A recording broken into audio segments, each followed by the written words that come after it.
Bonjour! Today you have two different assignments to do. One's in the textbook and one's in the workbook.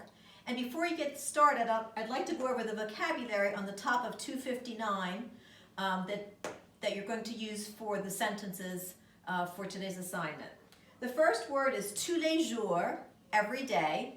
And I just want to point out that you can swap the word jour for a day of the week or a time of the day.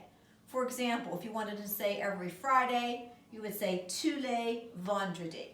If you wanted to say every morning, you would say tous les matins. What would you say if you wanted to say every evening? Tous les soirs, okay? The second new word is d'habitude, generally. And generally, d'habitude is at the beginning of the sentence. Nothing different about that word. The third new phrase is c'est toujours moi qui. It's always me who.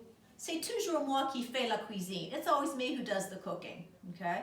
If you want to replace the word me with my brother or my mother, c'est toujours mon frère qui passe l'aspirateur. It's always my brother who runs the vacuum. If you use moi, the verb is going to be in the je form. If you use my mother or my brother, the verb is going to be in the il or el form. So that's pretty self-explanatory. The next new phrase is une fois par semaine, one time per week. You could change the word une to whatever number you need. The next phrase, I believe, is a review. Ne plus verb plus jamais is a negative expression. The jamais replaces pas, and it means never. So I never study, je n'étudie jamais. And last week, when we had our exercises, some of you students used the phrase il faut, but you changed it to elle faut because the subject of your sentence was feminine. You don't have to do that. Il faut is always il. It means it is necessary. It does not have gender.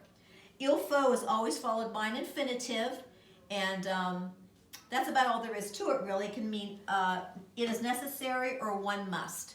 So il faut étudier tous les jours. One must study every day, or it is necessary to study every day. Okay, so just a little note there, don't change the il to el. There's one other grammar note, and I believe I put it in Schoology. When you conjugate the verb sortir for sortir la poubelle, the conjugation of that verb is on page 272. It's an irregular IR verb. Okay, so you'll have to look that up on 272. All right, that's it. If you have any questions, send me an email. Au revoir.